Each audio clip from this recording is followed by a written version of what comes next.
and welcome to another edition of Long Beach Treasure. I'm your host, Harvey Keller. Today I have two guests who are residents here in Rose Park, and they're going to give us a brief history of the area, and then we're going to go on and we're going to check out a couple of homes. I have here Shannon Jones, and I have Kasten Kansteiner. Yes. And give me a little history of the Rose Park. This neighborhood was primarily built between about 1905 and 1924, although you will find homes that were built up until about the 50s or 60s, and then unfortunately some multifamily structures that were built in the 1970s and 80s due to demand for affordable housing.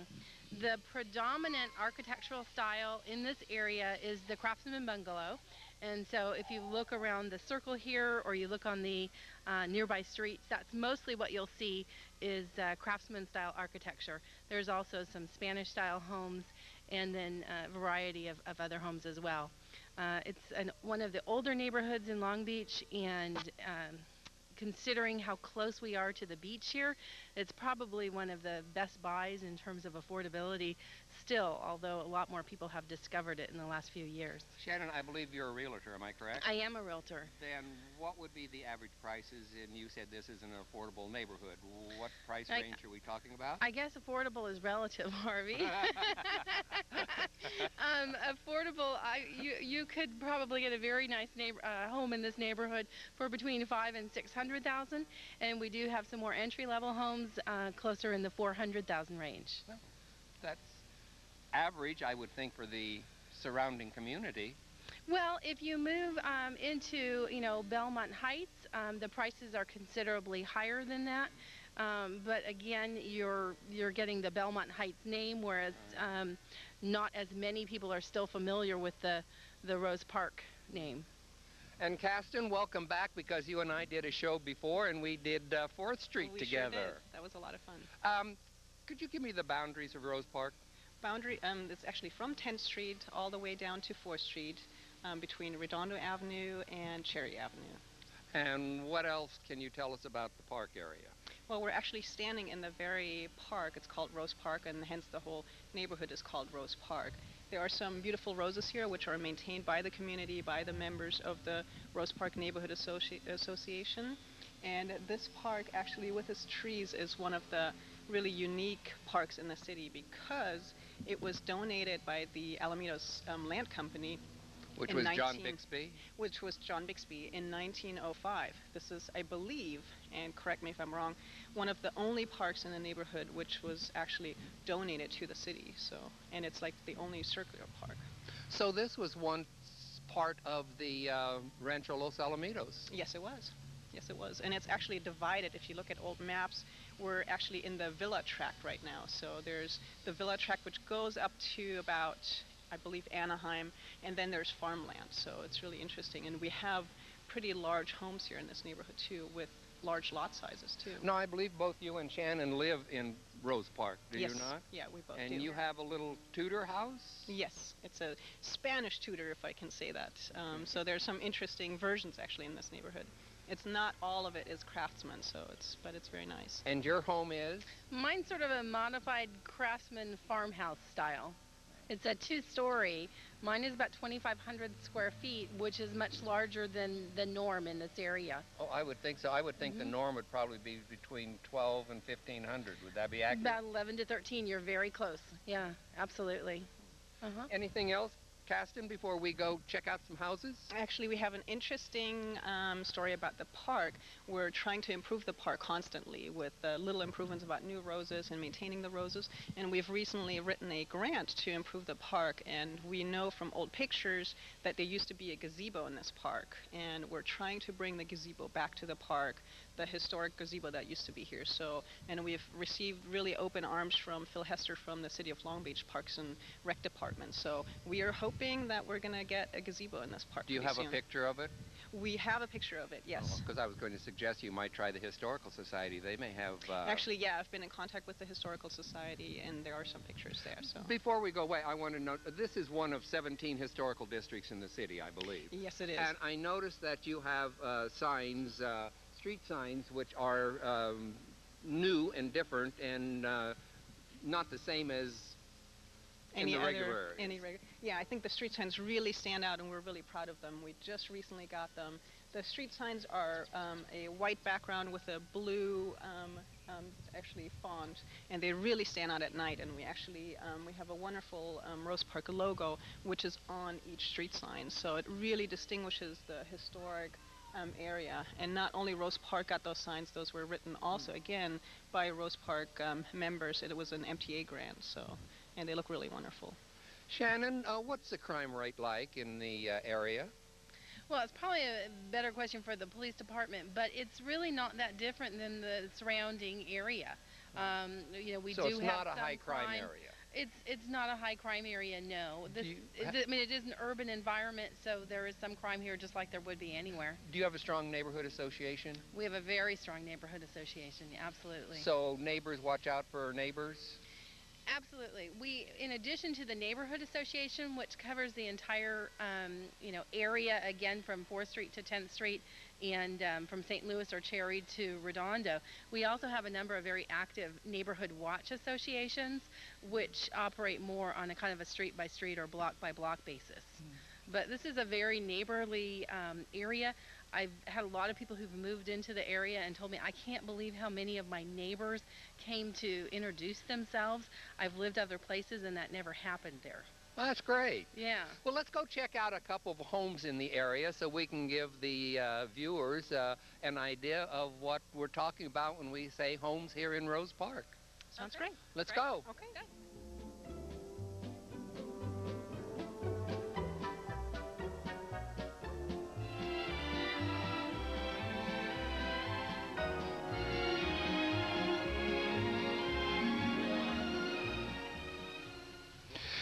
Okay, now we're going to go out and we're going to check one of the houses here in Rose Park, and I see Dan Lowenthal up here. Dan, the last time I saw you, we did you when you lived in the penthouse at the Kreslaws. That's right. I think I've seen you since that well, time. yeah, but what made you move here? Well, Suja and I, my wife Suja and I, had a baby who's now 2 years old, and we felt that this was just much more family-oriented and much more suited and appropriate for our lifestyle. And we moved here in January and are really happy. We love it here. Why did you pick Rose Park?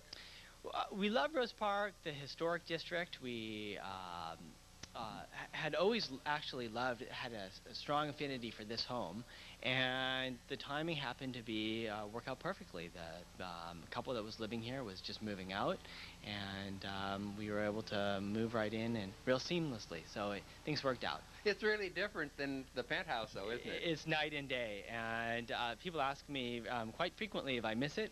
I don't miss it whatsoever. I enjoyed our time there. It was wonderful when before we had a family, but now I would not want to be there at all. Is that your little swing in the tree? This is the baby's swing. It's not my swing. I'm small, but not that small. We just had this.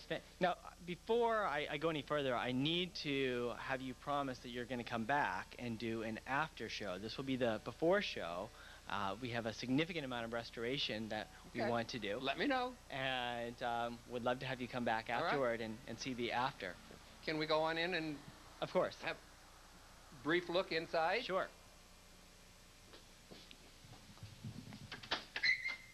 Now, what's the style of this house, Dan? This is a Craftsman that was built in 1917. It was... I'm not sure who the architect was. I am in correspondence with the granddaughter of the couple that built the home in 1917, who lives in Newport, who's in her early 90s and lives in Newport Beach, and has a significant number of pictures and other documentation about the origination of the home. How many owners have there been, do you know? I think there have been about 7. And the square footage? It's a very interesting configuration. As you can see, where we're standing right now is a living room that kind of blends into a dining area, which comprises the majority of the home. It's 2,000 square feet, but only 2 bedrooms. But 2,000 square feet is quite large for this area, isn't it? It Or is. it's larger than most of them. It is. This, I think, is it's a unique. Well, not. I think it is a unique home. It was built for. I can only speculate that the owner was a had unique needs to build a home this size, but with such minimal bedroom space. I think is kind of unique and surprising. Are these the original hardwood floors? They are. It's the original. That's the original tiling around the fireplace. The very funky wallpaper that you see is original. And if you direct your attention over to this area, you see gold leafing that was put over the wallpaper, which we slowly have been attempting to peel away to get back to the original wallpaper. Well, this is the original wallpaper, the orange? It is. Oh. It is. Didn't you say you had indoor screens here? There are roll-up screens. Oh, and the screens are on the inside. They are. So when the window's open, why, you still have a screen, but it's on the inside. Absolutely. Right. That must be a unique feature. It is. And what's also unique, as I'm sure you can see from the exterior, as well as where we are here, are the I think this is unique for the time period, the very large picture windows. So we have this one right here. You have a great view of the park, don't you? It is a very nice orientation facing the this park. one too. A very large window here. And this is something that I personally haven't seen. Perhaps it's not unusual as I think, but I have not seen picture windows this large. That is a large one. In Craftsman homes. And then, of course, there's another. What year did you say this was built? 1917. Okay, because mine was built in 1919, and my windows aren't nearly as large as this. My best guess is that the owner had this built, and it's situated on a lot that's over 12,000 square feet.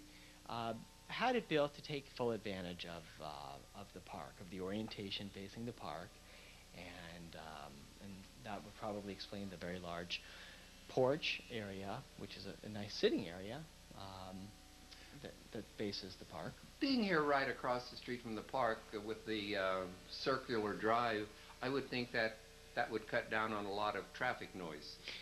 It does. Sometimes around 5, 6 o'clock after work, Monday through Fridays, there's a little bit of traffic. People sometimes cut through Rose Park attempting to miss the 7th Street traffic.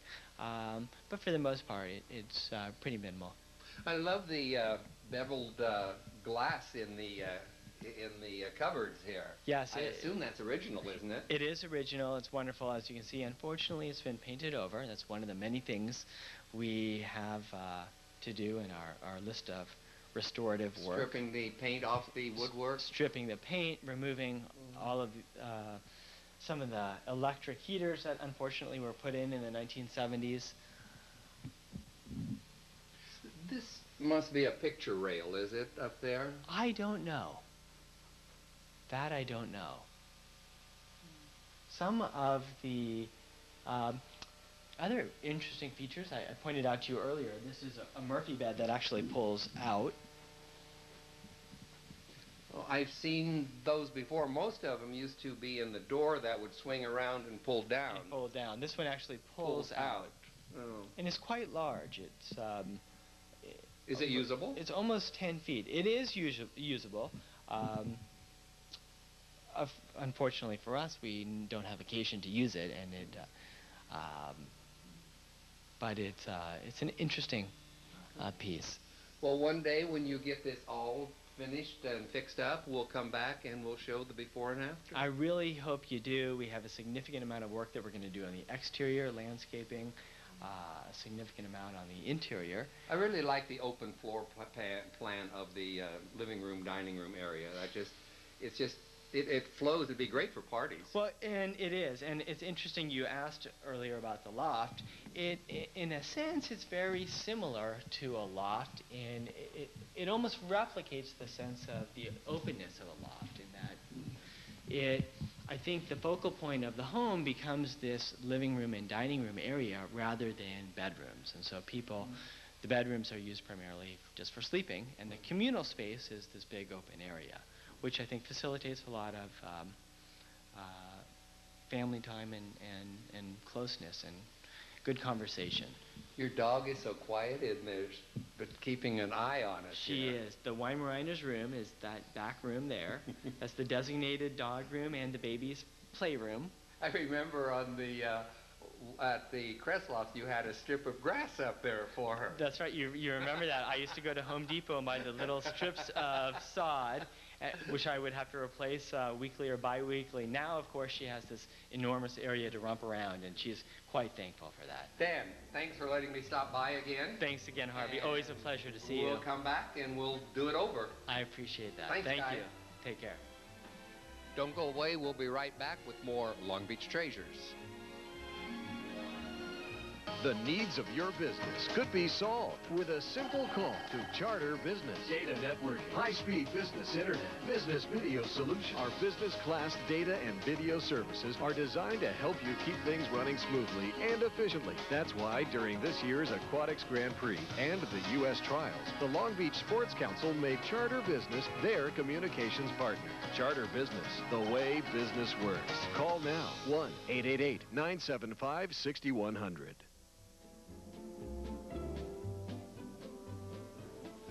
And welcome back, and we are now at another home here in Rose Park. And Shannon, you want to introduce our new guest? Sure. This is Connie Reinerson, the owner of this home, which was built in 1914.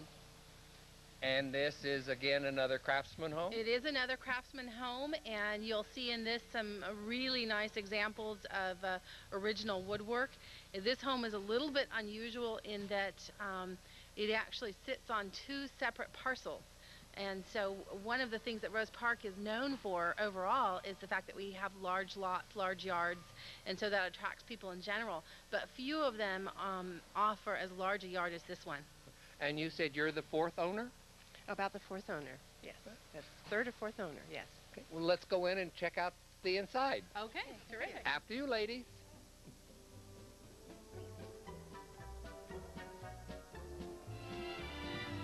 Oh, I can already see the beautiful floors. Oh, wow. This is the gas light. The original gas light was made into electrical. Oh. Is that Original chandelier. is this wallpapered on the That ceiling, or is is that wallpaper on this is lath and plaster, but that is wallpaper on there, yes. tin? Well, it almost looks like an old tin The ceiling. old tin ceiling, yes. This is the original mantle. In the earthquake of '33, we lost everything but the mantle. So we have this fireplace in here now. It's so neat to see a home who the woodwork hasn't been painted. And the walls haven't been changed. Yeah, the woodwork hasn't been touched. We washed this woodwork with Murphy soap, period. How many square feet do you have here? Oh, Shannon, I defer to you. It's between 1,300 and 1,400 square feet. The tax records show it just over 1,300, but my feeling is that it's actually a little bit larger than that. Is that a working gas fireplace? Yes, it is. and this room there. I don't know where you're going. Oh, Sorry. I thought you were going to say something. Yeah. Well, let's just walk this way and then we'll circle back. Shannon, you want to give me the tour? Sure. This is, and you can obviously use the space however you want, but this is, we just passed through the living room, and this would be the dining room area. And you can see that it does have the original built-in china cabinet, which is in excellent condition.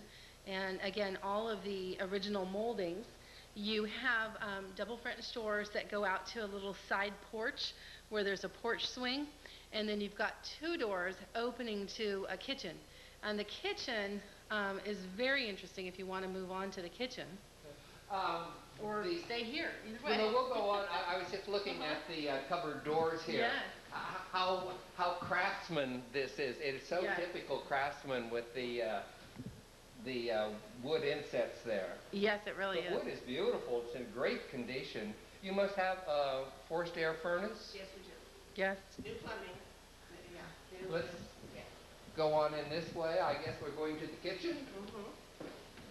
Yeah, this home, Harvey, one of the things about this home is that when you walk in, it just looks like an old home. And again, you have the very typical craftsman style details, but you also have the things like forced air heating, central air conditioning, copper plumbing. You've got a skylight. Is this original? The skylight? No. No, that was added at some later point. The other thing is the kitchen is almost like two kitchens, because you've got what was, again, very original, and you can see you've got a vintage stove there, which is still operational. It does work? Absolutely. And you've got a sink there as well. And then if you turn around and catch this over here, you've also got a second stove, a microwave oven, and a second sink. And so you've got some things like, again, very vintage style cabinets. That's original there. So the only thing in here that's really not original would just maybe be the top. Everything on that wall. And you have in here exactly what I want. Pull down Oh, this is fabulous. Go ahead and show that, Pull Connie. down Oh, yeah. out of the wall. And pull down and unfold. Ah. Down here. Now this is exactly what I want to do to my house. This is beadboard. Yes, And the keyboard is great. I want to put, Look how thick those old oh boards yeah, are. I even used to kick the cupboard closed. That's I nice. want to put beadboard on the ceiling in my bathroom and then wainscot it Oh, around the that's a nice side. look. That's what I want. That's to a do. really nice look. Yeah. This is almost like two kitchens. And Isn't it? Yeah. Back here, what do we have? This is it technically could classify as a bedroom because you've got a closet, a window, and a door. We're not exactly certain what this was for, but my belief is that it was a trundle bed that would pull Oh, wow. out from there. And so this, Connie used it as a sewing room. You could use it as a breakfast room. You could use it as a guest bedroom, a nursery, an office.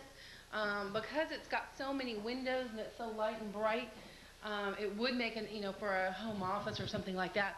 But Nice again, built-ins in you there. do have nice built-ins there. And so again, there's some good storage as well. Does this have air conditioning?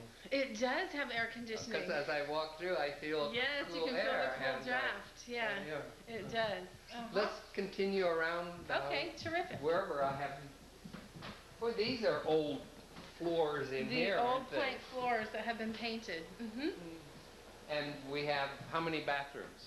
We've got 2 bathrooms, one which was added, and this is would be sort of the master bathroom, if you will. Oh. And because this is kind of the one that's more private. This has a shower and a pedestal sink, and you can see because of an additional skylight, it's very, very light in here. Before we go on through here, I'd like to sneak out the backyard Let's since we're at the definitely. back door Yes. because I want to see the size of the yard. Oh, it's a great yard. Laundry room facilities. Oh, this is a nice big, oh, it's a big yard, isn't it? It's a big yard, yes, yes. Yeah, so you can see there's room for pretty much, there's a vegetable garden out back there. You've got a detached shed or workshop, a seating area back there, patio here, grapevines. There's, more than a dozen fruit trees here. Yeah. I'm sorry. I wanted to say a farm in the middle of the city. I just can't get Literally. over how large this is. This I is mean, like, you feel like you're on a farm when you're here. wow. Yeah. Do you have an alley back there? Yes. Yes, access from the alley if you want. Many people on the street do have. We could have. Now tell me, do you pick the grapes and stomp them and make your own wine? We just eat them like they are. Oh. Haven't got into wine yet. That sounds good. That reminds me of I Love Lucy.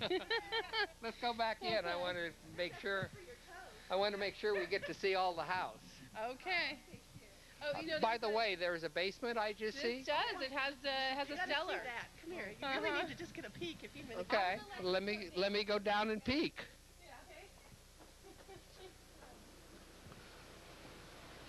John, you're going to have to bend your head. There's a lot of storage down here.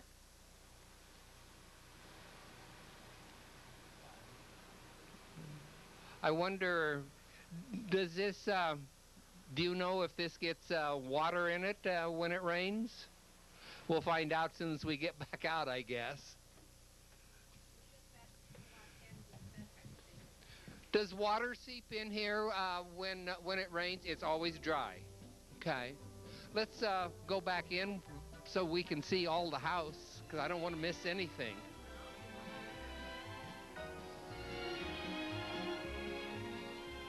Okay, from the bathroom, we're going into what would be a bedroom? Yes, yes. It can be totally private by closing that door and the bathroom door. On that side, you have your bathroom, bedroom together here. And the closets have windows and things on both sides. And we do have an alarm system in here also. So, and this is interesting. I don't know what it was at one time. Might have been a little window or something. I'm not sure. But we just put this little thing in there and scored it. But this was originally here. Huh. Maybe, I was going to say a medicine cabinet. Yeah, it could have been. Could have been. Either that, or it's also possible that the house might have ended here. Right. And then when the bathroom was Added? that Right. So window that could have been a small window. Yeah, yeah. Sometimes it's interesting in these old houses because you can tell by the remnants of things what was there before. Right. Mm-hmm. Going through here, we're going into, I assume, oh, here's another bathroom. Yes, another Oh, is that the original tub? Yes. Clawfoot tub. Wow. And Well, we've only got 2 minutes, so we have to move along here. So. You need to see the front room if you've only got 2 minutes. Okay, You well, can see the front let's see the front room. Because this one has some really nice features. You've got the double doors, again with the original wood there.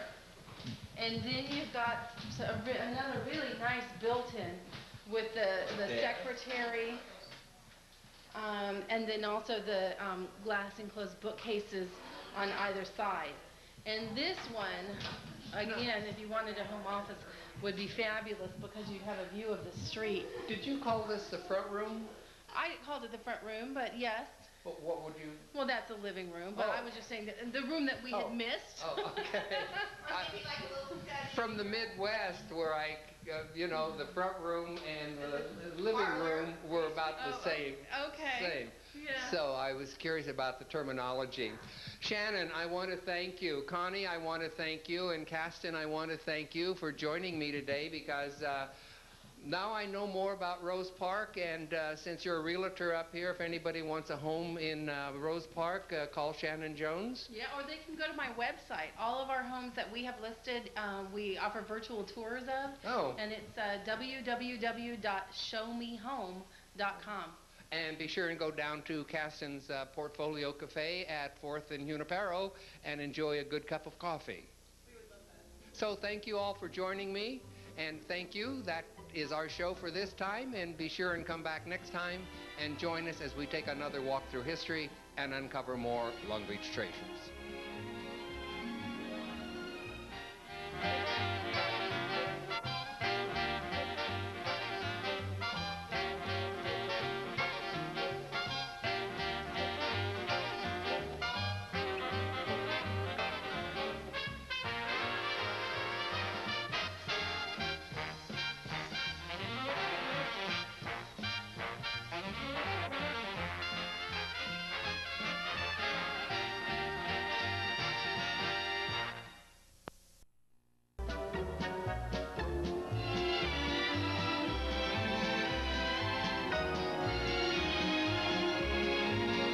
Hi there. Welcome to Long Beach Treasures. I'm your host, Harvey Keller. Today we're going to be visiting Dave Snyder's Fine Jewelry, a family-owned business since 1945. So if you'll come with me, we'll go up and we'll check out the jewelry business. And here we are in the showroom, and joining me here is Mark Snyder. Welcome. Thank you. Tell me about your store. You've been in business for how long? We've been in Long Beach, downtown Long Beach, for 60 years, and we were in the Insurance Exchange building for a little over 20 years, and we've been in this location for almost 38 years. My father built the building. This is a family-owned business? Yep, my father started it in 1945, and We're very unique in that we create most of the things that you see in this showroom are produced in our own studio on the premises. You have, I believe, a ring in the Smithsonian? Yes. How did that come about? Tanzanite is a relatively new stone, and the Smithsonian was building an exhibit, and the Smithsonian likes to tell a story. They like to have an uncut crystal, they like to have a faceted stone, and then an example of how the stone can be made into jewelry, and they look for spectacular pieces to demonstrate emeralds, rubies, sapphires, and in tanzanite. And I had a piece that won the international competition for colored stone jewelry that they saw, and then they approached Nancy and myself and asked us if we would donate it to the permanent exhibit. Now, how do you become a master jeweler? Is there a school you go to? Is this by experience? Do you have a mentor? Or? Well, I do have some mentors. I graduated from Long Beach State, and I took several art classes and jewelry classes, third generation jewelry, so it's in my blood.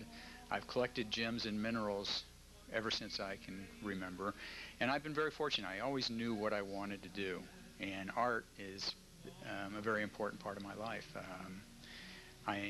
Basically, art helped me get through school, and I majored in business, but I minored in art. Now, I believe these are some of your award-winning designs. Yes. Here.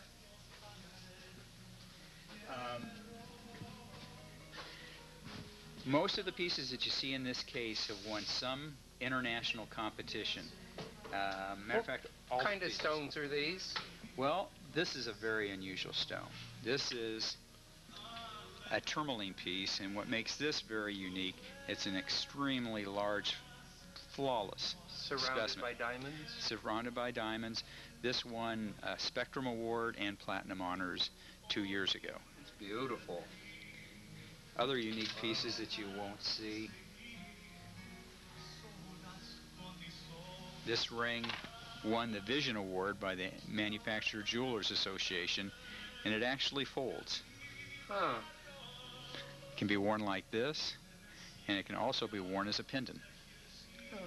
So to my knowledge, this is the first time anyone's designed anything quite like that. This pendant is unusual. The glass, the large piece. This is blue chalcedony, tanzanite, and this was carved by a friend of mine. His name is Steve Walters, and many of my stones, I try to travel to Europe every other year, and I go to Tucson once a year, and I work with cutters that cut stones, especially for my pieces. Now, you design most of the jewelry yourself. Correct. I think in the other room you have it laid out, and would give us an example of the process that you use. I can show you the whole process. Let's do it. Okay. The way the process starts is it starts from a drawing. I usually trace my stones that I'm working with and then come up with a design. This is, if I'm working with a client and they want a color rendering, we can do that also. But from this process, once I'm happy with the drawing, the scale, we carve a wax. And this wax actually becomes the ring. And then these are fitted to different gemstones. And we do, I would say the majority of my business is bridal rings, and I'll show you my bridal department, and custom work. And that's for people that maybe inherited stones that they're not using, or they have jewelry that's outdated. They can bring their stones to me, sit down with them, we can work with the drawing, and having their own gemstones saves them a considerable amount of money, because most of the cost in a piece of jewelry is the material, which is usually the diamonds or the stones. Okay, now what are we going to see in here? Well, from doing the sketches, the wax work is all done in here, and what you see here are production pieces that we're making for our customers, and we also sell jewelry all over the United States. So we have a large, in Long Beach, we're the largest jewelry manufacturer, and we're one of the largest in Los Angeles area. All these waxes you see here are styles that are in my collection. You've made all of those? Yes, we have. We've been, as I said, we've been in business for 60 years, so we've collected a tremendous amount of existing models, which is less expensive. Once the wax is carved and we make a rubber mold, then we can reproduce the piece at significant savings. So we do both. We also do very competitively priced jewelry that we can sell in multiple pieces, and then we do handmade pieces that are one of a kind, like you saw in the showcase. What's the most expensive piece of jewelry you ever designed? Do you remember? Do you know? For a customer, for a custom piece, it was like $60,000. Now, we sold some large diamonds that have been more expensive than that, but actually hand making a piece. We also make race car jewelry for the Long Beach Grand Prix, and we've made some custom race cars that I'll show you that are over $20,000. And now I think there's another room with another process? Yes. Well, let me walk you through it. Okay. From here, we do all our wax work. We're unique in that we do everything right here. We have our own casting department. We have our own jewelry. We have our jewelers that finish the work, and then we have our own finishing and polishing department. So what's nice is we can keep everything in-house. Okay, now what are we going to see in here? Now this is the next step. From making the wax, we actually do our own casting. The wax models are put into what we call flasks. These are put into these ovens. They burn out overnight. The wax turns into steam and disappears. And then in the morning, usually about 9:30, 10 o'clock, we do a casting. And each of those crucibles are for a different karat gold, as you can see on their stands, 18, 14. You put the wax model in here? It's put into this, and then it's filled with plaster of Paris.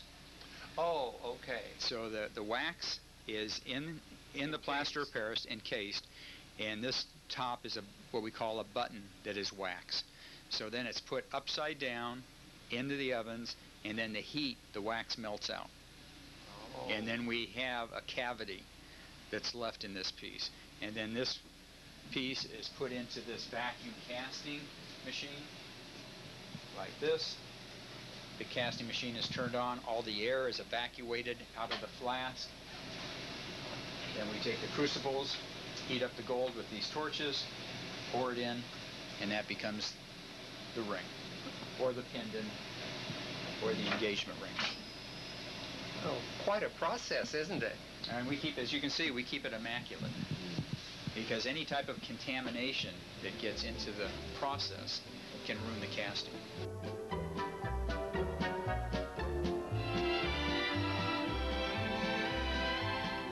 Okay, before we stop at the bridal display, what's this area? This area is where the rings are actually manufactured. Here's where the goldsmiths set the diamonds, do the filing, the finishing from the castings, and we set the diamonds. And then in this area, we do all our polishing and the final finishing. As you can see, we have five polishing stations. So this is the end of the line? This is the end of the line for the manufacturing. Wow. Now, you designed all of these rings? In the bridal department, that's one of the things that is a strong part of my business. We go through A to Z with the customer on diamonds. I believe that the more educated a customer is, the better decision they'll make. One of the advantages of buying a diamond from me is I guarantee 100% satisfaction or your money back. I guarantee everything in GIA terminology. Most of my stones have GIA or certs. And we also guarantee that they can trade their diamond up on a larger diamond at a later date. Where do the best diamonds come from?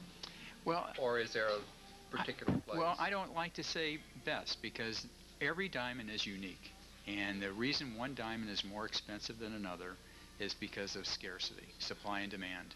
It's much easier to find a diamond with a few internal markings in it, and maybe the color is not absolutely white, than it is to find a diamond that's flawless and absolutely white. Doesn't mean that one diamond is better than another, but in nature it's much harder to find that flawless diamond. Would a flawless white diamond be the most expensive diamond, even of the colored diamonds? Except for like pink diamonds. There are some pink and red diamonds that are extremely rare, and those are basically in collectors. But for jewelry purposes, a white diamond is the most popular. And one of the aspects that I'm very keen on is I hand pick each of my diamonds. One of the things that a lot of people neglect is how well the diamond is cut. And that is the one area that can affect the price of a diamond by 40%. What do you think the average size of the diamond would be in the average ring? Right now, the average engagement ring that we sell is between 3/4 of a carat and 1.5 carats.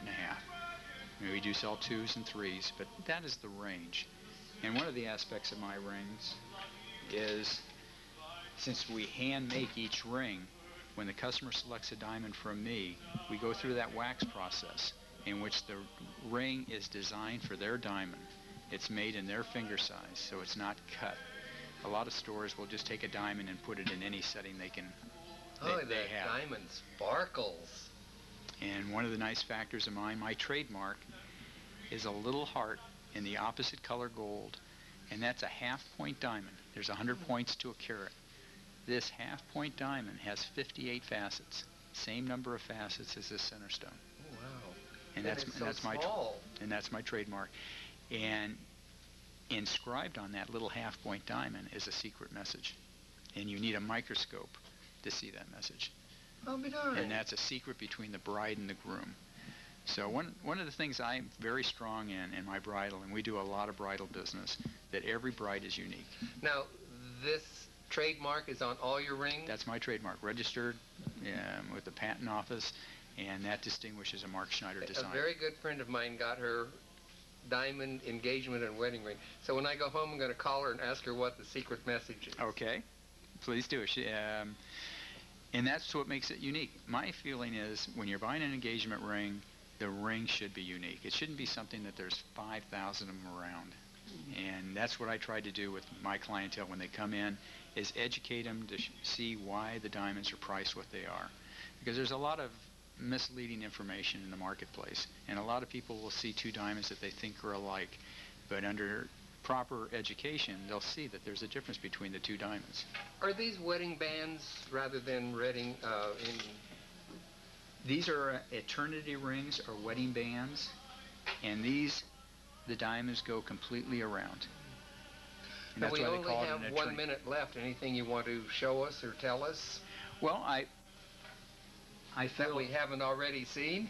Well, I feel that in buying a piece of jewelry, every person is unique, and one of the reasons people buy jewelry is to separate themselves from other people. It's a way of distinguishing their own personality, and that's something that we spend a lot of time. And when we sit down with like a bridal customer, we like to find out what the customer wants. We like to find out, what will serve their needs, and then we want to make sure that they get the best value for their money. Give us your address and phone number. 245 Promenade, downtown Long Beach. We're at the corner of 3rd and Promenade. We've been here for 60 years. Our phone number is 562-437-0591, and then we have a beautiful web page, www.markschneiderdesign.com, and that shows a lot of my award-winning pieces. Mark, thank you for letting me come. Thank you. I really enjoyed it, and your jewelry's beautiful. Well, I enjoy showing my things. I'm very proud. I have a great office, a great staff, and we're really happy to be in Long Beach. And stick around. Thank you.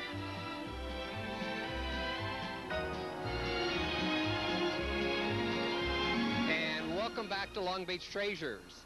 Joining me now is Dan Peterson, who is the developer of the Insurance Exchange building, and he's converting the building into lofts. Welcome, Dan. Welcome, Harvey. How many lofts are you going to have here? There's going to be 11 lofts.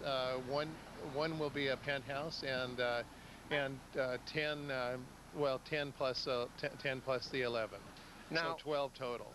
The steel structure on the top showing the penthouse, is it going to be 2 floors, the penthouse? It is. It's actually 3 floors. It is the original floor, which was a gymnasium at one time. That's the 8th floor. and then we have added 2 additional floors on top of the roof. So it will actually be 3 floors. Now, this building was built originally when? It was built in 1924. By the architect was? Harvey Lockridge was the architect. My namesake. Yeah, he was a fairly prominent architect here in the 20s, and did a number of buildings. Of course, this was one of his famous ones. Do you have any idea what the original cost of the building was? You know, we don't know exactly, but the records show it was approximately $800,000. And this being during the building boom of Long Beach, so at $800,000, if Long Beach was spending $1 million a month on buildings, they were putting up more than one of these buildings a month, changing the skyline here in the city. Yeah, that would be how the math would come out, right? That the skyline of the city in the 20s was changing tremendously due to, as you know, the oil boom in Signal Hill, bringing a tremendous amount of money into the city. That was really the heyday of early Long Beach here. Now, with the heavy cornice up there, that really gives some of the imprints or footprints of the Beaux-Arts influence, doesn't it? Right. That was this is a neoclassic style here, and the polychrome terracotta, and it's amazing the detail that they put into this back when they did this sort of work. I noticed those are what, gremlins facing torches and dolphins facing tridents? Right, that's up on top, and then we have the sabers and all sorts of other things, and then going down a little bit further, we've got the children at play, and of course that had to do with the first use of the building as a boys and men's store. Yeah, the Middaus? The Middaus men's store, right. And wasn't this originally supposed to be just a 2-story building, but then they added the other stories because they thought they were going to get the court system housed here, but it eventually went down to the... Well, we don't know. The plans that we have show it as a 7-story building with the 8th floor gymnasium. So all of the plans that we have show the building the way it is. So they may have had ideas for the building prior to submitting plans to the city, but the original plans show it as an 8-story building. And I see a sign up there, the cellar is coming. Oh, yeah. I remember when the old Green Frog used to be down there. Right. The Green Frog was the last tenant in the building. And they moved out probably roughly a year before we bought the building. And we now are in negotiations with a tenant that has a similar club in Houston, and it's called the Cellar, and it's a rather famous club there, and a lot of famous people have come up through that club. And he now wants to open the Cellar in our basement here. Now, the basement and the first floor will be commercial? That's correct. The basement is scheduled to be a nightclub, and the first floor is scheduled to be a restaurant. Now, I know you said you ordered some tiles from Gladdy McBean's to finish off the building. Oh, yeah. Now, this company has been in business over 100 years? Oh, yes. It's one of the, maybe, if not the oldest, one of the oldest companies that manufacture terracotta. It's up here in Northern California, which most people don't know. And they have been in business continuously for at least 100 years. And they did about 90% of the tiles on the WPA mural down at the end of the promenade. Right. They do some pretty amazing things, and they did the tiles for our, well, actually they're the friezes for what we're going to do, replace everything along the columns at the first floor and underneath the windows at the first floor. Now, when do you expect to be finished? Well, that's a question everybody asks. And every time I give an answer, I find myself pushing it out another month. We look to be substantially finished by the end of this month, the end of January. I know, it's amazing, isn't it? Yes, Well, looking at the building, right. yes. That'll be finished with the lofts, and we're looking at probably an additional month to 2 months to do the ground floor, the storefront, and replacing all the terracotta pieces and that type of thing.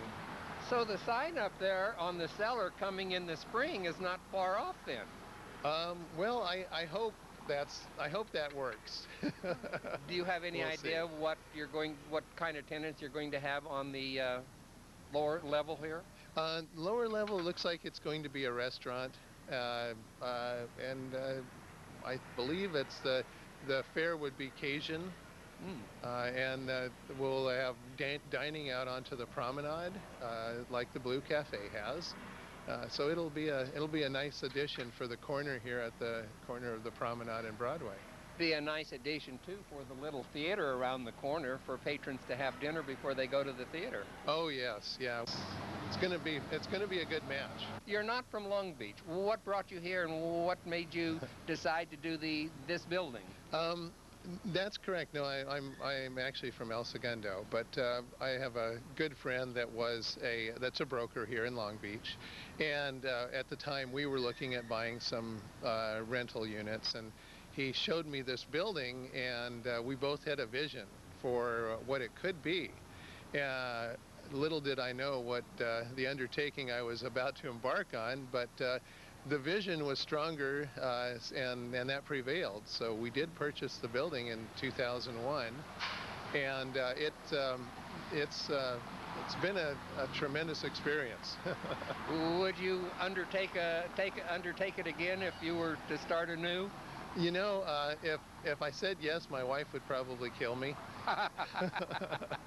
But now that I know the pitfalls and things like that, it's possible. Could we go in and look at some of the tile that you ordered from Gladdy McBean's before it goes up? We sure can. Let's do it. All right, thank you. Now these are going to go on the front of the building? Right, these will go on the front of the building. What you're looking at here is what we call a waveform.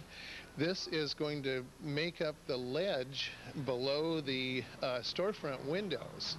What we did was we got a picture from the grand opening of the building, and from that picture we were able to, we and Gladdy McBean were able to recreate as closely as possible the terracotta waveforms that make up this ledge, and then also the columns, the friezes and the columns that we had that have been destroyed off of 6 columns on the building. That's beautiful tile work, isn't it? It is. You know, Gladdy McBean did a terrific job. We actually were very picky. I think this is probably the 6th color sample and match that we went through before we were satisfied, and they worked with us, and we, you know, now that I see this is actually the first time I've seen the finished product. Now that I see this, I'm pleased with it. I think it's beautiful, and you're really doing a bang-up job keeping it up like it was. Is this designated historic? It is. It's on the National Register, and it's also on the Long Beach Register. It is on the National Register? Right. That was one of the things that we did when we, I believe February 5th of 2004, it got placed on the National Register. It's one of the things that we did. We wanted to make sure that the building was had the maximum amount of protection. And let's go up and check one of the floors out, okay? All right. Let's go. Thanks. Dan, how large are most of these units? They're approximately 1,450 square feet. That's quite large. It is. Yeah, it's a nice size unit. Each floor is divided into 2 units. We have a north unit and a south unit. Right now we are in the south unit. The south unit has a lot of windows, as you can see, and The north unit has a fair amount of windows, although less, and it has the added feature that it has one entire wall is brick. You know, even though you have a lot of windows, it still affords a lot of privacy, doesn't it? Oh, sure, because you're up so high. Right, we have unobstructed views here. As you essentially, really, right now we're on the 4th floor, and as you can see, there are no buildings around us. There may be in the future, but at this time there are no buildings to obstruct your view. Is this a bathroom? Oh yes, this is the units each have one large master bath and a half bath. A large master bath has got a huge shower, which is 4 feet by 4 feet, 3 shower heads, and of course every unit has a jacuzzi tub. A question. A window overlooking the tub so they can look out? Right. That's is it really? That is it. Our interior designers, which is a firm of interstices, came up with this idea, and we actually have a window, so you can sit in your tub and look out and look through the windows and actually have a view. But what if you have guests? Well, then you close the window.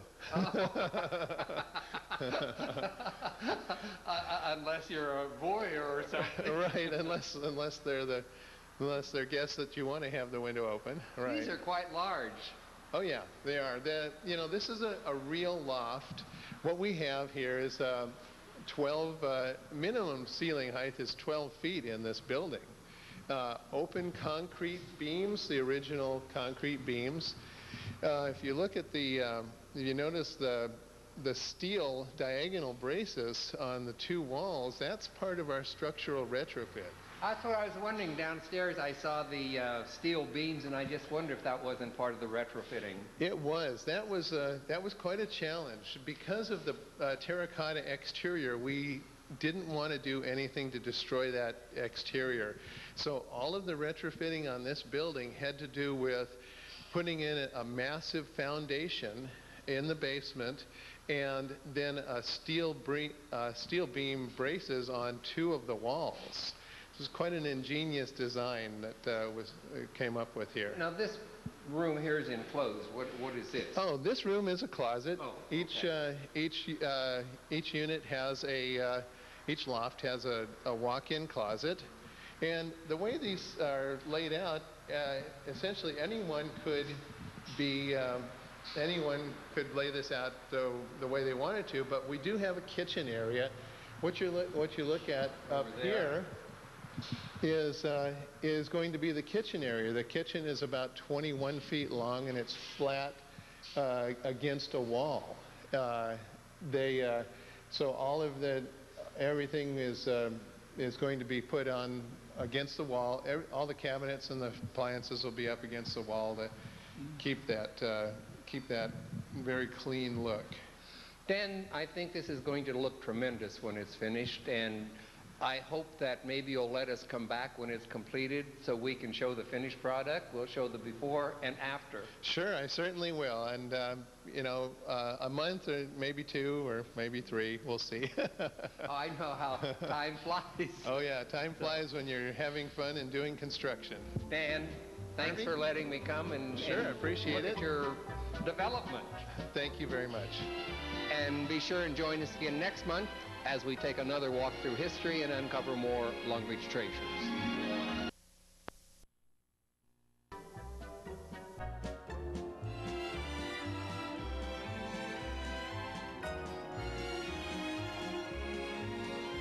Hello, and welcome to another edition of Long Beach Treasures. I'm your host, Harvey Keller. Today we're in East Long Beach, and we're going to be touring a couple of ranch-styled homes designed by architect Cliff May. We have a couple beautiful examples, and I think you're really going to enjoy them. And joining me now is one of the homeowners, Doug Kramer. Doug, welcome. Thank you. Well, let's just walk on in and Okay. while I ask you some questions, because I want people to see the house. It's spectacular. Well, thank you. What constitutes a ranch house? Well, ranch homes are they tend to have a horizontal format. They tend to be about a connection to nature and sort of a closeness to the ground, to nature. So you'll obviously see a characteristic in them that they are generally single level. They are generally kind of clean lines. And these particular ranch homes, I think, are unique in that Cliff May embraced modernism in his designs. Was he a pioneer in the development of this style of home? He really was. I mean, he's widely considered to be the father of the ranch home. And the ranch homes that we see across America are generally believed to be kind of hybrids or versions of his original designs. And these are from what era? 1950s, 53, 54, post-war. Would this have been affordable housing during that period? I think I would refer to it as housing designed for individuals post-war looking to start families, first-time buyers. Not affordable housing, but really low cost, relatively low cost, relative to custom designs, obviously, like Park Estates. What were the prices? They ranged, as I understand it, from about $9,000 to about $12,000, which is astonishing, you know, by today's standards, because now we're in the $600,000-700,000s. It's amazing. Upgrade a little bit, huh? Yes, yes. Can we go in and check Absolutely. your house out? Please do. Watch the step and watch the cats as we enter here. Now, what's your square footage? We have just under 2,000 square feet here. Watch that little step there as you come in. And the original square footage on this house was a bit less. There have been some expansions by the previous owners. And really one of the unique things about Cliff May and his architecture is that his homes were one of the first examples of prefab homes. In other words, all the materials were essentially already put together and prefabricated in the warehouse and then shipped out ready to construct. That'd almost be like the old Sears house in the turn of the century, wouldn't it? I kit houses. I think you could draw some parallels there, absolutely. And what it leads to in the modern day is the fact that these houses are very scalable. You can easily kind of take out a wall and push out or expand here, expand there. So they're very scalable in that respect, that they're sort of modular in their design and they're very symmetrical, and you can easily build out in certain areas. Now, it seems like his homes were very much a lot of glass facing the outside. Right. Well, that's certainly one of the modernism aspects to his designs, and that's one of the things that makes them so intriguing and so valuable today, is that unlike the ranch home that sort of spread across America, Cliff May really embraced that modernism and that floor-to-ceiling glass and the clear story glass and that openness to the outdoors and the frankness of the architecture with the open beam ceilings is really modern. And it's something, unfortunately, that didn't carry on in the ranch home design, which is one of the things that makes these so unique. I want to make sure we get to see the Sure. front room. Yeah, this is all part of the addition here. And actually where we're standing was a lanai, which this was the lanai model. And it was an open space, open to the outdoors, yet covered. And then where I'm going to stand over here was actually the garage. So they basically just pushed the house out to the minimum setback on the street in order to enhance this interior space and create more interior space. And they did a nice feature here of blowing out the other side of the fireplace so that we have a two-way fireplace, four-sided. Now we're going to be changing that. That's going to be all stone there. We don't really like the mirror, but it's a nice element to have that four-sided fireplace in the middle of the room. And you have a relatively small kitchen area. Well, It's not really small, but it's actually large by Cliff May Rancho standards. Oh, it is? Very large. And the original kitchens in these homes are one of the things that individuals are changing.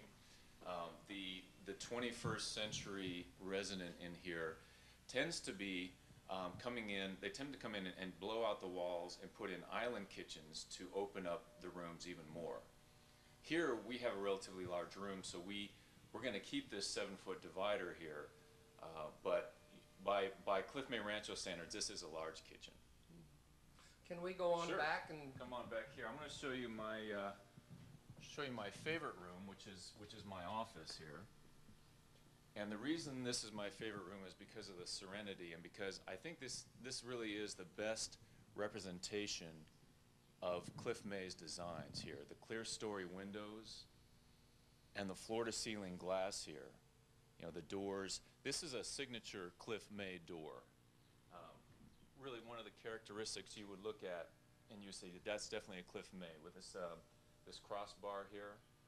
And I think this window is probably typical Cliff May too, the way Yeah. it opens there. Yeah, this is an original window and swings out. Oh. Whereas the homes on the other side of mezzanine slide. So we have the casement, they have the sliders.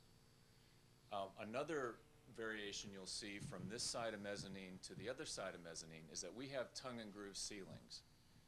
Whereas on the other side they have Celotex, which was a product I guess they adopted in 1954 when they started building those that provided a little bit better insulation.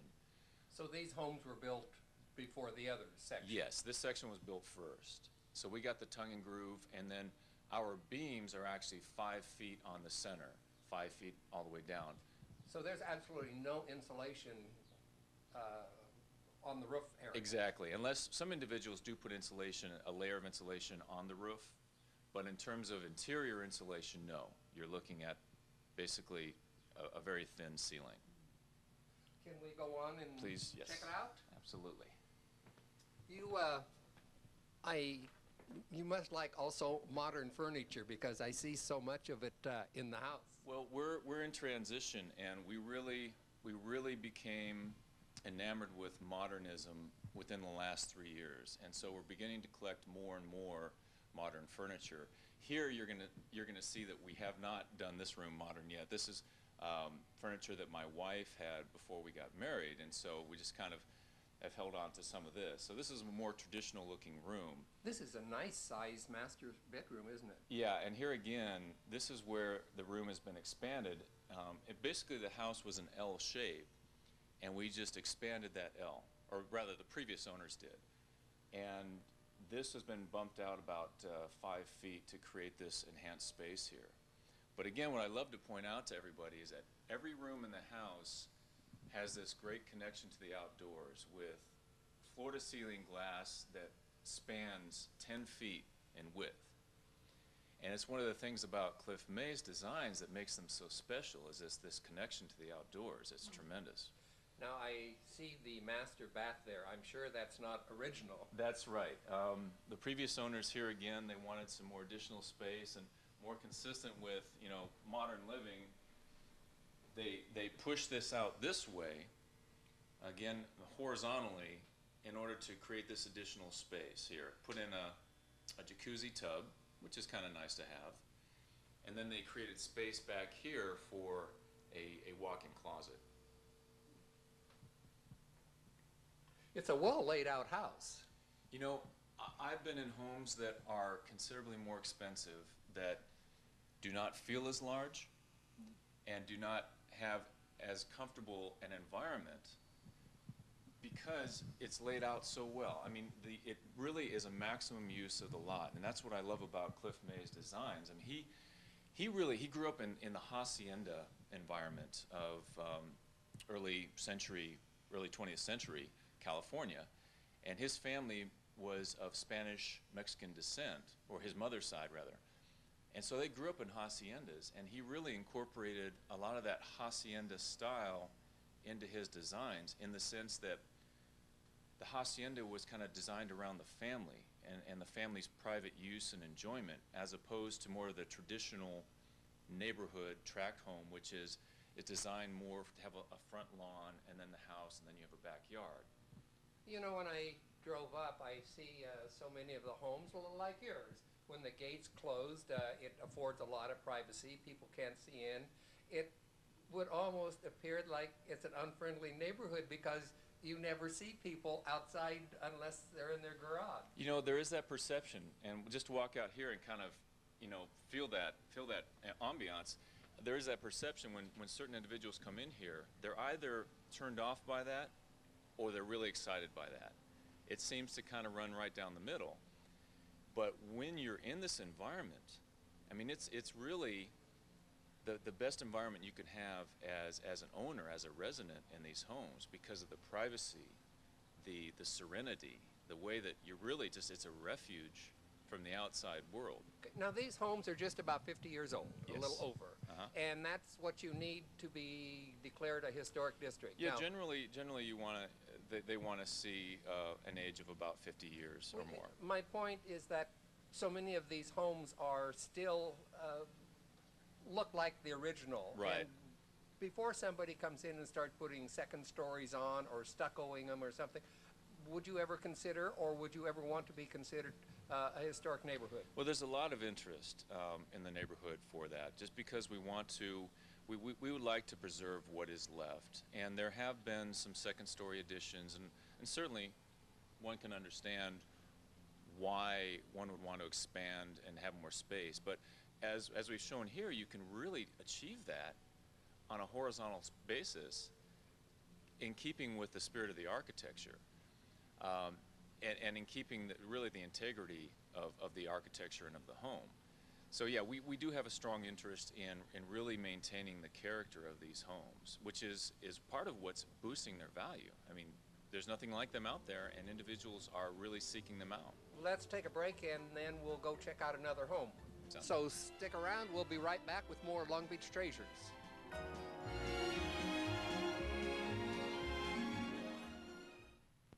I love coffee, I love tea, I love the Java Jive and it loves me. Coffee and tea and the Java and me, a cup, a cup, a cup, a cup, a cup. Coffee and tea and the Java and me, yeah. A cup, a cup, a cup, a cup.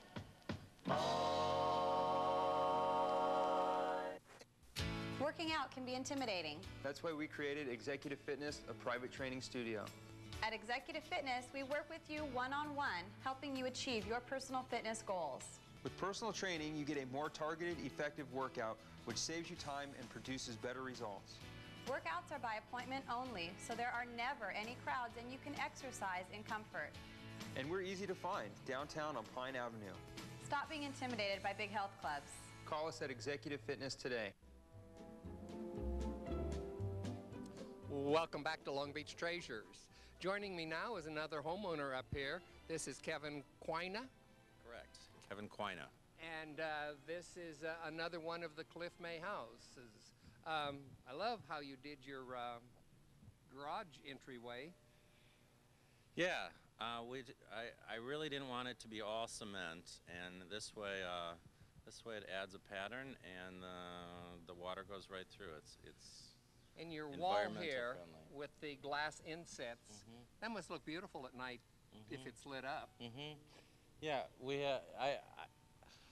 there's so many heavy cement walls. I tried to make it less prison-like than some of the cement walls around, and so we added glass for the light and made sure that you can't see terribly well, so you can't see all the naked people inside. I had mentioned to Doug earlier that with all the block walls and not being able to see in the yard, that one just going through might think it's an unfriendly neighborhood. But then, Doug, you said that the front gate was really your front door. Yeah, I mean, the unique feature is that, yeah, the gate is your front door, essentially.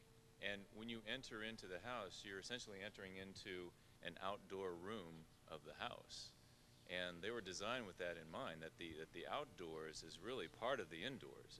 It's incorporated into that living experience.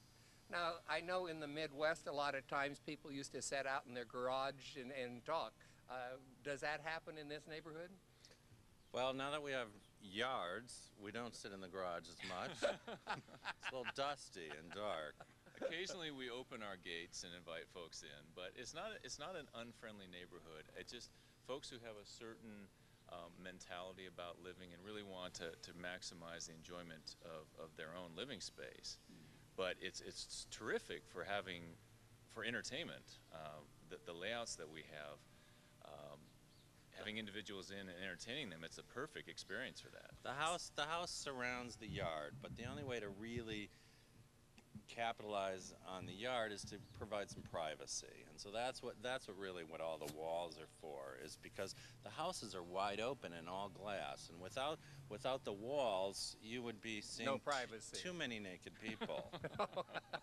Well, speaking of entertaining, let's go in because I want to check out the pool area. It looks fantastic from what I can see. In. Oh, this is beautiful. Did you design it? Thank you. Yes, I did. I had the concept, and I worked with an architect from Santa Monica at the firm Synthesis.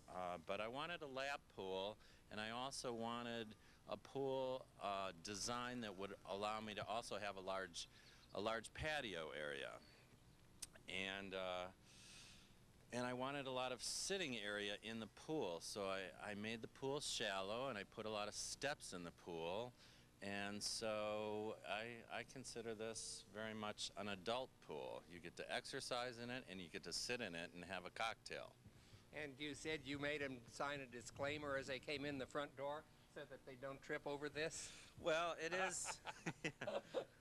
Yeah, the beautiful design is somewhat dangerous, and so we limit the intoxicating beverages, and we also have people sign a disclaimer at the door because we've lost a few in the cracks. People. This is quite unique. Does it bubble or anything? It does. It lights up, so you have so you feel like you're on a disco floor, and often people dance then. But at night, the light shines down each of the alleys, the waterways, and so the light comes up from above. Kevin, how long have you lived here? 4 years. And what brought you to the area? I was in Belmont Shore, and I loved Belmont Shore, but I couldn't afford it, and so I wanted a single-family home, and I looked all around, and these were the most unique, interesting houses that I found. I liked the modern architecture. I'm from the north, and I really wanted to maximize my California experience, and so I wanted a house that had a lot of glass. I wanted a house where I could enjoy the yard. I wanted a house where I could see outside, and I wanted a house that I could enjoy palm trees and enjoy a tropical setting. You know, what some of these houses sort of remind me of is Hawaii, where you have the homes built of glass around a lanai or a courtyard. Hawaii or Palm Springs or any sort of indoor-outdoor living place. I know that one. I don't know if I shouldn't say this, but actually this house has been used for a lot of shoots that want to capture the Hawaii or the Palm Springs feel. Can we go inside and check it out? Please. You know, Harvey, on that note, I was going to say that the original name of the homes when they built the development was the Californians. They called them the Californians because they were sort of that quintessential California experience. And the tract here actually sold out before they finished building the first set of homes. They were when individuals saw them, they were so enamored by that indoor-outdoor experience and about that quintessential California feel or ideal that they sold out very quickly. And did you say there were about approximately 700 in the tract? Approximately 700, yes. Wow, that was quite a development back then. It was, yeah. Yeah, it's actually the largest, to my knowledge, the largest Cliff-made tract in the country. Did he design homes in other parts of the country other than California? His designs are spread throughout the country and the world. The tract homes are primarily in the western states because obviously they lend themselves more to a warm weather environment. But he's had more than 18,000 tract homes built under his name. By the way, do you spend a lot of time on gardening and maintenance of your front yard? No, it's all rocks. So not at all. Oh, now this is completely different than Doug's home. It looks different. Yeah, well, I'm different than Doug, and You have an open kitchen area first thing I noticed. correct. I spent so much time designing the pool in the outdoor area that I wanted to make sure I could see it while I was cooking. And these homes originally had a partition wall that came up to here. I think the idea was to hide some of the kitchen, but they had plumbing and they had water and sewer here, so they're a perfect setup to put an island kitchen in, and that way I can stand here and cook, and I can see the whole world and see my pool. With the heavy-duty refrigerator and stove, you must have spent a lot of time in the kitchen. I'm a serious cook, and I'd be cooking if you weren't here now. What would you be cooking? I would probably be making a big brunch with eggs and bacon for myself, and using the griddle. I love the old TVs. Do you collect TVs? Yes, it's a crazy collection, but I like design, and I like the design of early TVs. These were a particular modern TV. Let's see, that they actually swivel. And this was the first TV where they separated the monitor from the speaker, and they didn't sell very well because they scared people. They look a little bit like, this one looks like a monster, or maybe the maid on the Jetsons. It's going to walk around. Out of curiosity, do you know what period that would be from? 1958 to 1960. Oh. And I believe, if I'm not mistaken, Doug, you said this was a typical Cliff May feature, the glass wall here? Yeah, these glass walls unfortunately have been taken out of a lot of these homes, but this was an original feature in, I believe, every single home that they built. And again, just a modern touch, a nice modern touch. And really the purpose of it was to provide some separation from the living space and the kitchen. You know, the mentality back then was a bit different than it is now, that the kitchen should sort of be separated, a different room, whereas now they're opening them up and making it part of the living space. Kevin, is the wood on the sliding doors there, the closet, is that original? Yes, that's original birch paneling, and they left it natural. It was a new concept after the war to just shellac it, and so that's birch plywood paneling that a lot of people have painted, but fortunately it was original. Can we go in and check out one of the bedrooms back here to see? Sure.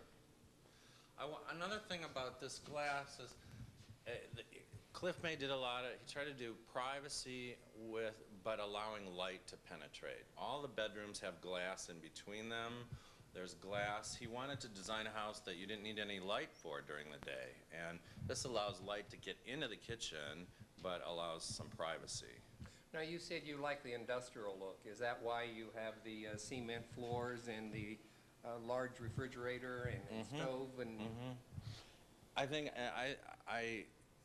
the modern industrial look is kind of a stepchild of the modernist movement in the 50s. I think it's clean and it's very simple, and they're modern materials.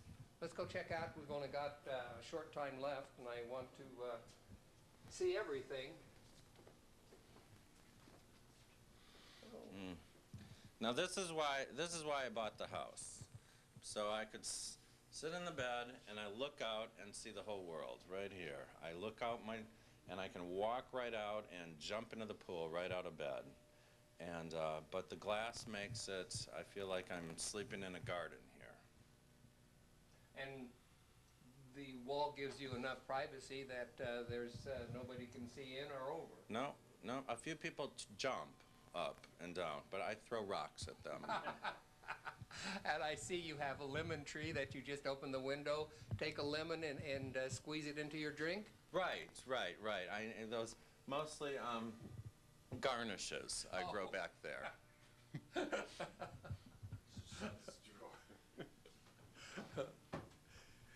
This is 3 bedrooms, 2 baths? 3 bedroom, 2 bath, in a surprisingly small amount of square footage.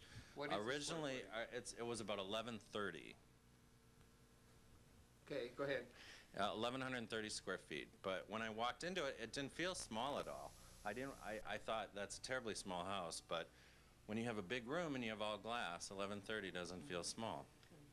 Well, we're just about out of time. I want to thank you for letting us come through your home. Thank you, Doug, Harvey. I want to thank you for letting me go through your home. Now, our viewers are going to have a good idea of what a Cliff May house looks like. And if I'm not mistaken, you're a realtor and you specialize in Cliff May houses. So if anybody wants one, all they have to do is contact you. Yeah, well, thanks for the plug. Yes, that's true.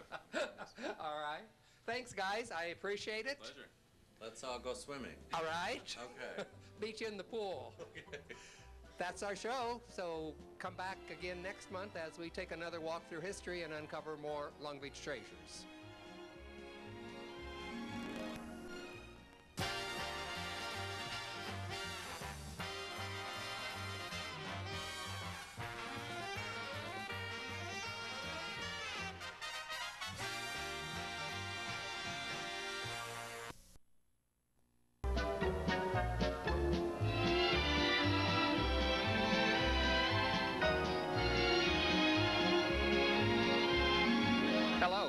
Welcome to another edition of Long Beach Treasures. I'm your host, Harvey Keller. Today we're up here on Myrtle and we're going to look at one of the first modern homes here in the city of Long Beach. And joining me right now is Michael Albanese, who is the owner and restorer of the home. Yes, I bought the home in October. We started the partial restoration and full renovation inside and out of the house. Now, this was called the 20th Century Home. Why was that? It was given the name 20th Century House by the architect Hugh Davies. In 1937, it was released to the public as an exhibition home, and Hugh Davies built the house with some realtors in the neighborhood who were selling lots in Bixby Knolls at the time, and they did it as a spec house, actually. They named it 20th Century House. It was the most modern home in the area, and it got national acclaim and was called the most beautiful modern home in California at the time. And when they opened it for public viewing, about 100,000 people came to see the house. Wow, that's an awful lot of people to troop through the house. It was. I think it was open for several weeks, and the first few days they said that the lines were lined up around, the people were lined up around the block to see the house. And am I correct in that it was Bullock's Home Interior Design who furnished the home? Yes, the third partner in the spec house was Bullock's. They called it Bureau of Interior Decoration at the time, and they furnished the home to the tune of about $10,000, which at the time was a huge amount of money because the realtors were selling the lots in the neighborhood for $1,500. So you could buy about 6 lots for six what lots. they paid to decorate the house. Correct. Can we go in and check it out? Absolutely. Let's Come go. on. Hi, Harvey. Come on in. Well, thank you. One of the first interesting things about the house is this interesting little trap door here in the entry door. Come on in. This is the entry hall. This is impressive. The best thing about the house is the amount of window area and light that comes in. And because it's all painted white inside and out, it really reflects the light. Unfortunately, today's a bit of a rainy day, but when the sun's shining, it's just beautifully clear, bright white in here. What's the square footage? It's 3,152 square feet. It's 4 bedroom, 4 bath, including a maid's bathroom and bedroom in the back. Now, this wood has all been refinished? We've refinished every single surface in the house, inside and out. So everything that you see has been stripped down to the bare wood or the bare metal and started over. All the windows are steel, and the worst ones we took all the way down to the metal, reprimed and repainted. All of the wood was taken down to the bare wood. All the wall paneling was stained a cherry stain. It's actually original wood is birch. That's what my next question, what kind Right. of wood? It's birch wood stained with a cherry stain on the paneling, and on the lower cabinets, it's more of a honey color. Now, these casement windows, do they swing out? They do. They all have brass fittings for the locks, and you just turn them and push out. They're all casements throughout the house. There are no sliding windows. So that's a pull-down screen? And inside yes, I'll show you that later on because that's kind of a high window. But all of the windows that are operable had recessed screens originally, but they were so deteriorated we couldn't save any of them. So there's one company actually that replaces all of those windows with the same item, only new. So we had them all brand new recessed screens put in. Now, I read where this was called an international style. The house from the outside is fairly pure European international style, which predates anything in the United States by at least a decade, And what maybe more. constitutes international style? Well, emphasis on sort of cubes and straight lines, curved ends, window walls, so lots of glass, open pipe railing on decks, things like that. And there's a bleed over toward to the modern, which was a little bit later, but things that were a little bit more influenced by transportation, mostly ships. You'll see the ship's lights up in the soffit in the living room are like portholes and little hatches. We had all those restored. And the house has other portholes. In what you'll see later in the swinging door, there's a porthole window in the powder room. So there was a real emphasis on the transportation of the time because the technology was new and exciting, and speed and travel and velocity were all things that the streamlined modern took into account. So the house is actually built around the outdoor patio area? Yes, it actually has 2 yards. The yard that we're looking at is the front courtyard, and it's a bit of a U-shape with the maid's wing over the garage in the back, the breakfast room across the courtyard, and we're standing in the living room. To the right would be the dining room. And then on the other side of the kitchen is a child's play yard that we'll see later. You know, if I didn't know that this was built in 1936, looking at it, I would swear that it's a brand new home. There's not a crack. Everything is so pristine, and it just looks like it was just finished yesterday. Well, we were pretty thorough in our restoration and renovation. There was nothing that was untouched. Mm-hmm. And this little room over here? This room here is the library. Sorry, there's a bit of an echo because the house is fairly empty. This is the library and has beautiful built-in bookshelves and sliding cabinet doors underneath. And all the doors are stained in here. The floor, you'll notice, is solid walnut parquet. And it runs throughout all the public areas of the house except the living room. Is this the original floor? It is the original floor, and the reason it's not in the living room is apparently at one time there was some sort of water leak or flood from the windows, and the previous owners removed the original transom and steel casement windows from that wall and put in an aluminum storefront system, and then they took all the parquet flooring, unfortunately, off the living room, and now you see the wall-to-wall carpeting in there, but that's the only room that has that. Speaking of windows, I want to check this one out in here. Again, this looks like a porthole. This is a great... and it just opens up? Round pivot window. Oh, that's great. It's a casement, and it's really fun. It's very unusual. These kind of windows are really rare. It's my favorite window of the house. I can see why. This is a great bathroom. I love the tile in here. Yes, all the bathrooms have the original tile. It's hexagonal, and this one's sort of a ultramarine blue, and it's all the tile in the house is in great shape. We just cleaned it up. Didn't have to do anything else to it. Well, let's continue down the hallway here.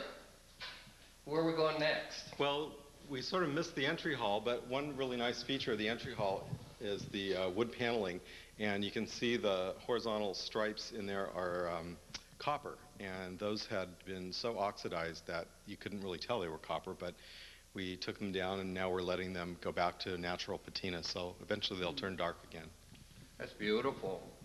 And this is an interesting thing right here where the front door and the library door have a little bit different, they have levers on them instead of the doorknobs for the rest of the doors, and these are very special 1930s streamlined design that I haven't seen anywhere else.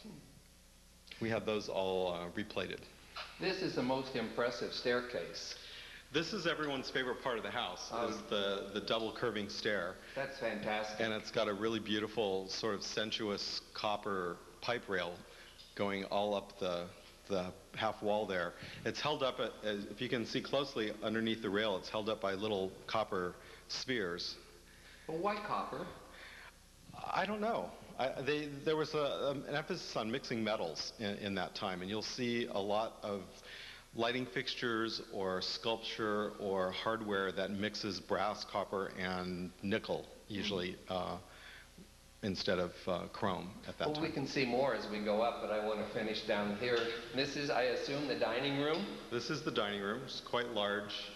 You'll see one paneled wall that matches the entry hall. You know, as I stand here and I look at the wooden wall with the copper and the front door, that's another nautical feel for me. Yes, there's several places in the house that really feel like you're in a ship, and I think that's one of them. One thing that's nice about having the paneling where Hugh Davies placed it on just the one wall in the dining room and also the two walls there in the entry halls, when you look back from this way, the house seems very warm and cozy, and I think a lot of people think because it's so white and there's so many windows that it seems like a very cold house, but it's not. There's a lot of color and texture in the wood. And this is the breakfast room? Yes, this breakfast room is fairly informal, opens out to the patio through the French casement doors, as does the living room straight across.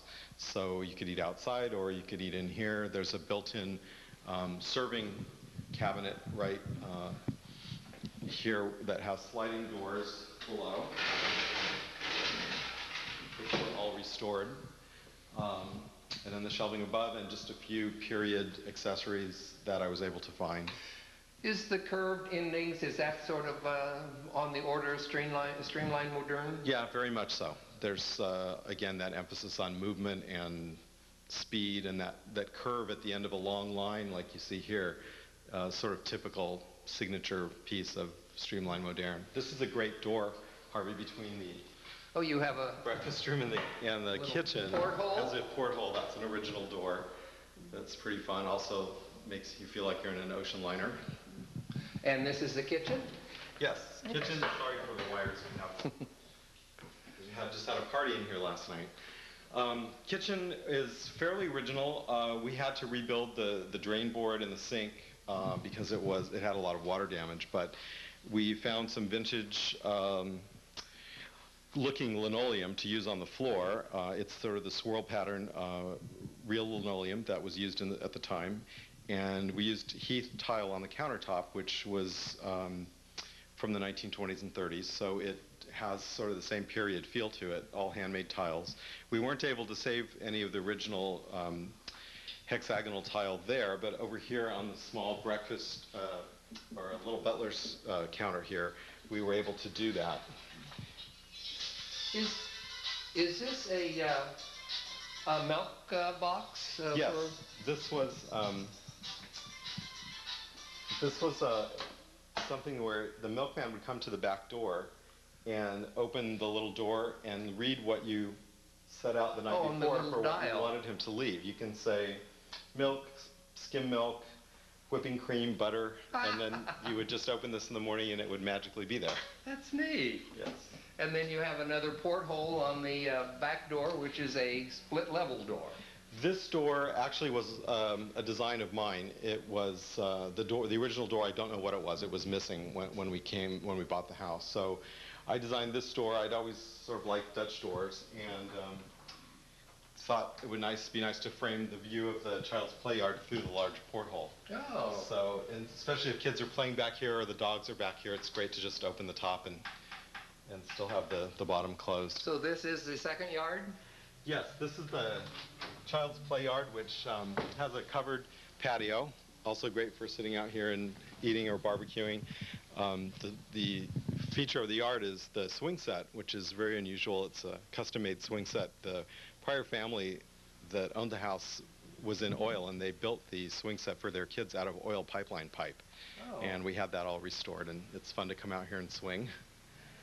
What you're looking at on the side here is the garage below, half a story down, and then half a story up is the maid's wing, which constitutes all of the functional areas. There's a large storage room, there's a laundry room, there's the maid's bedroom and bathroom.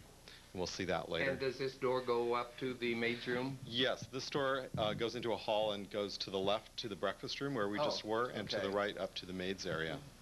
So which way are we going? Well, let's go back through the kitchen. There's one thing I wanted to show you in the kitchen, which is pretty unique. All of the pulls on the cabinets are new, but they look like they're streamlined modern. A lot of people think they're old. But the interesting thing about these, and I purchased these at Liz's Antique Hardware in Los Angeles on La Brea, which has some great things. And Liz was able to find these old Bakelite dice from a warehouse from the 30s, and they never had the holes drilled in them, so she made pulls out of them. Oh, how neat. So that was really great. Actually, this is a very interesting closet. This was typical of the time, where there was a vent at the bottom and a vent at the top, and it facilitated airflow through, and you would keep your root vegetables here. There used to be a kind of an armature with a pole and some floating turntable shelves that held, potatoes and onions and things like that. That wasn't able to be saved, unfortunately. It was too far gone, but with some wire shelves in there, it'll do the same thing again. We have the original fan over the stove that we had restored, which is really interesting. It's all cast aluminum, which is sort of unusual to see, and works perfectly well. It's a great design. All the tiles original on the walls, and Hugh Davies built in Long Beach, he built mostly public buildings. Poly High, I think, was built just prior to this house. So some of the tile that you'll see in here, it's been said, I don't know if it's completely true, but it's been said some of the larger scale tiles like this and some in the bathroom upstairs that we'll see had also been used at Poly High, and is actually school tile. It's quite thick. It's about 3/4 of an inch thick. So let's go back through the dining room and we can go upstairs. Okay. Actually, we missed this picture. This is an interesting It's a beautiful chandelier. I love Yes, I was really lucky to find it. It's not original to the house, but I found it from a gentleman in Pasadena in an antique mall who sells only streamlined modern lighting fixtures. And I especially like this one because it's octagonal and it sort of matches the small octagons that are in all of the heating grates throughout the house that you see down there in the paneled wall. Oh. And it also has the small vertical ribs on the sides of the octagon, which you'll see repeated upstairs in the master bath in the tile. Well, this is impressive. The I stair love is this. great, isn't it? You'll see that the stair is all walnut planking, which would be very difficult and expensive to get today. And it comes up to a really gracious and beautiful large stair hall, which I really like because it's filled with light and lots of windows. And here's another great fixture that you're pointing out here. I got this from the same gentleman in Pasadena, and this, strangely enough, came from the original Long Beach City Hall, as I was told. Apparently there were about a dozen of them, and he was able to get 3 of them. And I got one, and I thought it was appropriate that we bring it back to Long Beach. It sure was. So this hall has a great big linen cabinet here with pull-out folding shelves, and then a door out to the deck, which is a great place to look over the yard. Has a great little detail here with the curve around the knob. If you want to come outside.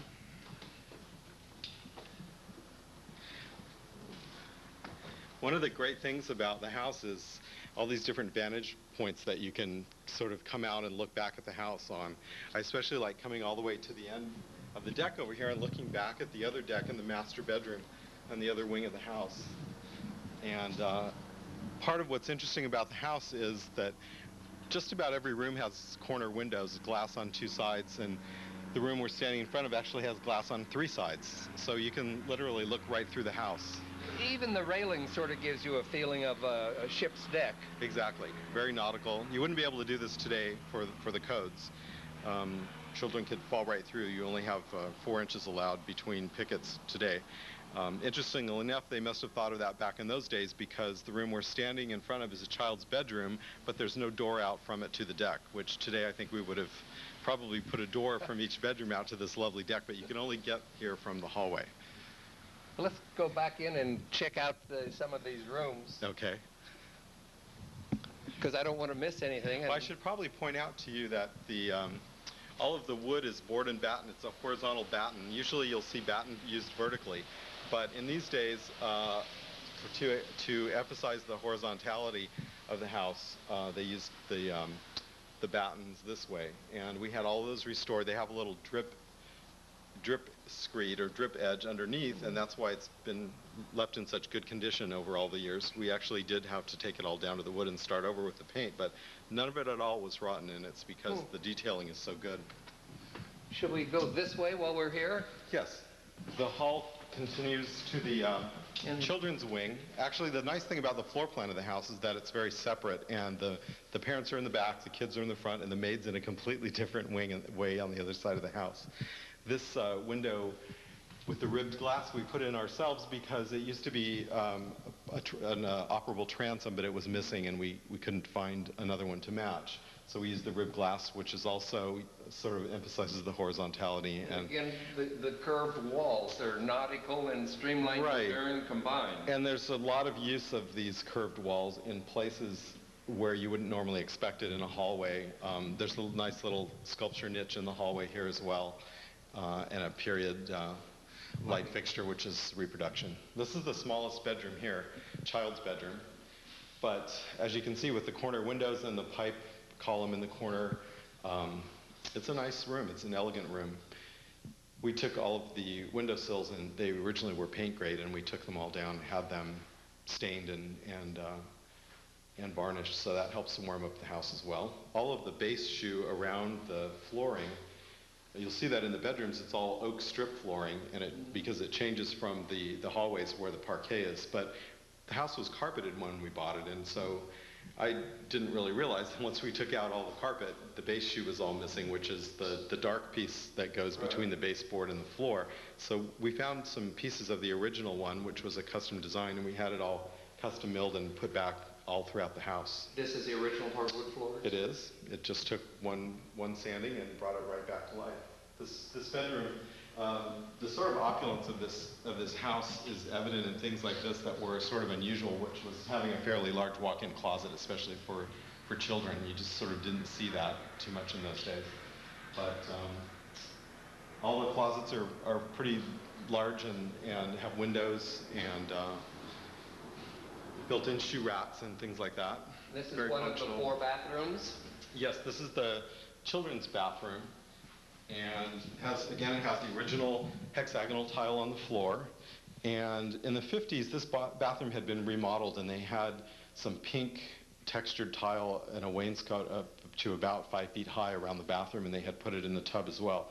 We took all that down, and to our surprise, we uncovered the original 6 by 12 yellow tile underneath, and we were able to save it. And this is the same tile that was used apparently in the bathrooms at Poly High. Well, I noticed this toilet. This is very unique. It's unusual. Is this all of the sinks and the toilets have been replaced. The old ones were in fairly bad condition, and I wanted to put something in that was in keeping with the feel and the scale of the old ones, but yet very crisp and modern. And we wrestled back and forth whether we really wanted to do more period fittings, or if we wanted to get them restored or put new. And we agreed that if Hugh Davies were here today and had all of the wonderful choices we have, he probably would have chosen these instead of the ones he chose. He just didn't have that many things to choose from. So these are Duravit sinks and toilets, and that's a Philippe Starck design on that toilet. So you made the decision for him.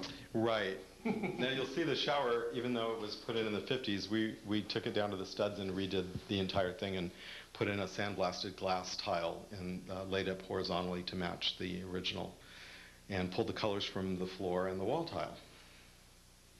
And it's the original tub. Wow. And we just keep going? This is a slightly larger child's bedroom, probably meant for 2 children, whereas the other one was probably meant for 1 child.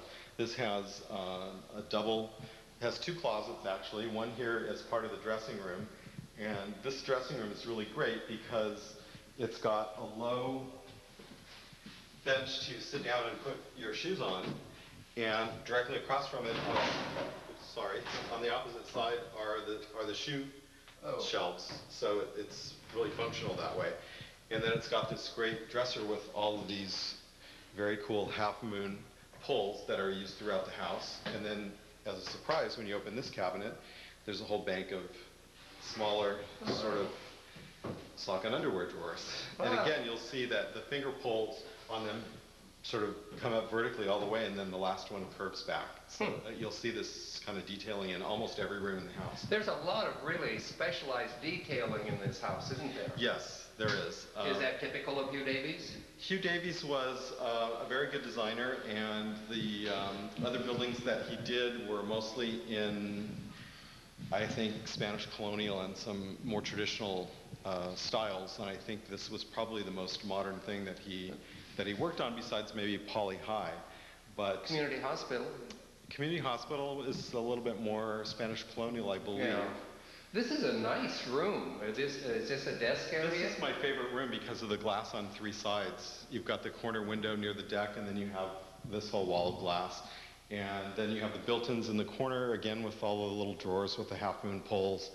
And the built-in curved shelving over there is pretty interesting. And again, you see the shelf in the back that comes along horizontally and then slightly curves down. It's one of my favorite pieces there. This is just really a grand home. Yes, for a child's bedroom, it's pretty opulent. You'll see that all of the closets were built with airflow through them, so they have vents underneath in the toe kick space and vents up at the top, so the air can flow through the closed areas. We're going to have to hurry. We've only got 4 more minutes. Well, this is the master bedroom, and you have a very similar dressing room here as the one in the other bedroom, with a very similar type of cabinets and drawers, and also two closets, one for the man and one for the woman. And here's the master bath, which is similar to the other bath we just saw, except for the fact that it has a separate stall shower, which was also unusual for the day. This is a great feature of the house, this round mirror, which actually opens up, and surprise, it's a medicine cabinet. Which is very nice. I haven't seen that before. And this yellow tile at the bottom, this low wainscot, also has the ribs in it that I was explaining before that match the chandelier. And here's the master bedroom. Same detailing as the other bedrooms, just slightly larger, and then has these wonderful French casement windows that go out to the deck, where you can look on one side to the children's play yard and the other side to the more formal courtyard. That's it for upstairs. If you'd like to stop and continue over in the maids, we have just a couple more rooms. Let's run over and check out the maids' quarters, okay, because I'm sure that's just as impressive as this is. Okay.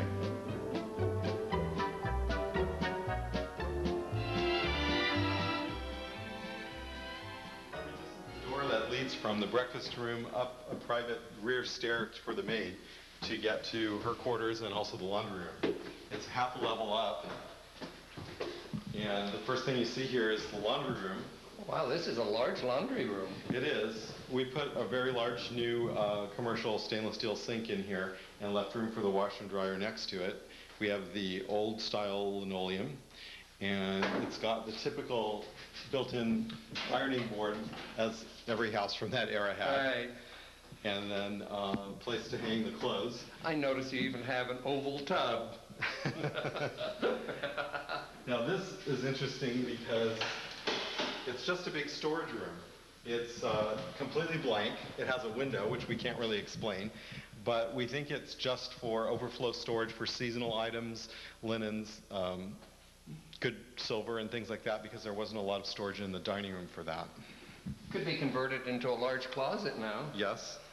And this is the maid's bedroom. Hey, she had pretty stylish quarters, didn't she?